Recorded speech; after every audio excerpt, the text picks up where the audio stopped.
हाँ जी। ताऊ राम राम। राम राम जी। ताऊ ठीक ठाक है? हाँ ठीक है। अच्छा, रिक्शा चलाओ ताऊ? जी हाँ। इतने बुढ़ापे में हाँ गुजारा? बालक बुलक कोई नहीं है। अकेला ही? Nobody over no one. हाँ जी। Nobody over no one oh my along the life.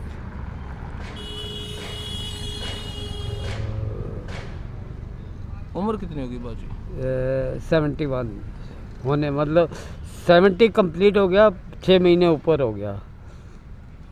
70.5। कितना कमा लेते हो? क्या आजकल तो कमाई एक रैक आ गई, बैटरी वाले चल गए, इसका काम ख़त्म हो गया।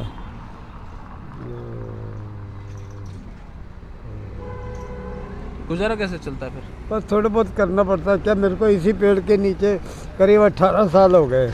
अच्छा, यहाँ पे? हाँ, तो थोड़ा व्यवहार बना हुआ है, तो अपने काम की सवारी निकल आती है। परिवार में घर में कोई नहीं है? कोई नहीं। सोते कहाँ? सोते हॉस्पिटल में, ये बेड नंबर है।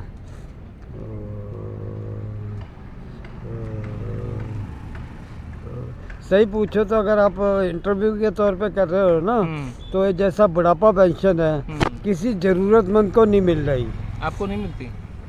हमारा रोना क्या, हमारा राशन कार्ड नहीं, आधार कार्ड नहीं, इसलिए कुछ भी नहीं है। क्यों, कहाँ से हो? 18 साल से यहीं से हो? हाँ जी। और फिर भी नहीं बना? क्या करे, समझे नहीं। जैसा आपको बोले, जी। आप बोले एड्रेस क्या लिखूं, वहाँ ब्रेक लग जाएगी। समझे नहीं, एड्रेस तो ज़रूरी है।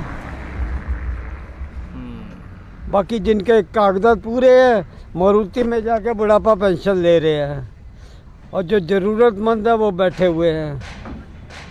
ये तो सिर्फ एक ढोंग है पब्लिक को बेवकूफ़ बनाने का। क्या बुढ़ापा कितनी सरकारें आई होंगी, गई होंगी, किसी ने आज तक कुछ नहीं पूछा? कुछ नहीं, किसी के बारे में कहीं नहीं पूछा। मतलब मेरे कहने का मतलब, जैसा स्टेशन है वहाँ से कम से 200 आदमी पड़ा हुआ है, उसका किसी को ध्यान आया आज तक? क्यों, उनके पास कागज नहीं है। मैं जब बताया ना, अपने कई कई सालों से वहीं पे रहते हैं। कई सालों से? कई सालों से, 20 साल से रह रहे हैं। बताया ना, वही प्रॉब्लम आती है। एड्रेस क्या लिखूं, जैसा आपको ही बोलूं, आप भी बोलोगे एड्रेस क्या लिखूं, रुक गया काम। सरकार ने कभी इस बारे में सोचा नहीं? कभी अभी तक तो किसी ने सोचा नहीं। कांग्रेस भी आई, भाजपा भी आई, सब आए। मैं बताया ना, जिनके कागज पूरे हैं उनके लिए सब सुविधा है, और जिसके कागज नहीं है वो क्या है, गाड़ी में जाके भी पेंशन लेने जाते हैं वो।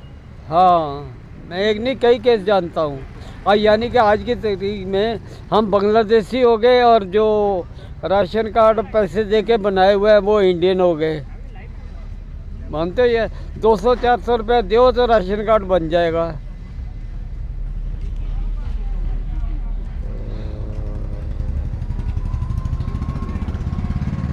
फिर वही आती है बात, प्रॉब्लम एड्रेस की।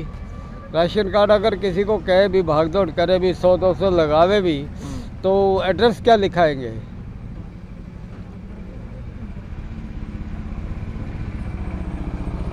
स्टेशन हुआ या बस अड्डे सोना, ये कोई एड्रेस नहीं है।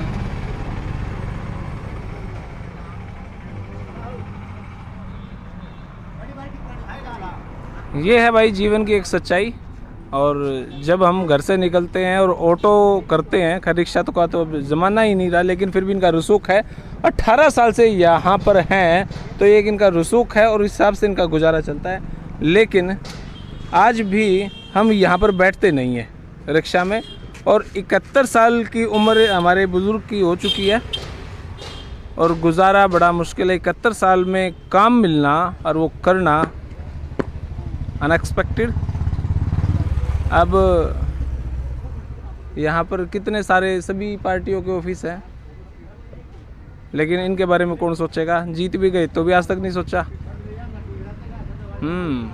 ये एक विषय है जो हमने समझना चाहिए, क्योंकि हमारे समाज में रहे हैं, सिर्फ घर नहीं है इनके पास। वही बात है कि भाई एड्रेस नहीं है तो कुछ बनेगा कैसे? बिना एड्रेस के तो ये बांग्लादेशी हैं, और 200-400 रुपये लग के अगर राशन कार्ड बन जाता है तो ये इंडियन है। तो आज का तो भाई मेरा सर्वे करने का मन ही उतर गया। जीवन की एक कड़वी सच्चाई देखने को मिली लेकिन हमारा समाज फिर भी आंख बंद करके चलता है। जब ये मेरे को याद है, जब ये रिक्शा में चलते हैं और कहीं पे जाते हैं, तब हम गाड़ी में बैठे बैठे हॉर्न बजा बजा के इनको धमकाने का प्रयास ज़रूर करते हैं, लेकिन कभी ये नहीं सोचते कि साइकिल वाला, रिक्शा वाला और जब सामान लाद के जब चलता है कितनी ताकत लगती है। सामान लाद के जब ये स्टीयरिंग घूमता नहीं है, हमारी गाड़ी का स्टीयरिंग बड़ा इजी होता है, ये घूमता नहीं है। फिर भी हमारी आत्मा मर चुकी है, अब हम इस बारे में सोचते नहीं हैं, क्योंकि हमने पैसा चाहिए और घर भी चलाना है और मंजिल भी घर की कहीं ऊँची होनी चाहिए और 5-4 फ्लैट भी होने चाहिए और दिल्ली में भी कुछ होना चाहिए, गुड़गांव में भी कुछ होना चाहिए। इसका राशन कार्ड से हमने कोई मतलब नहीं। धन्यवाद। जय हिंद, भारत माता की जय।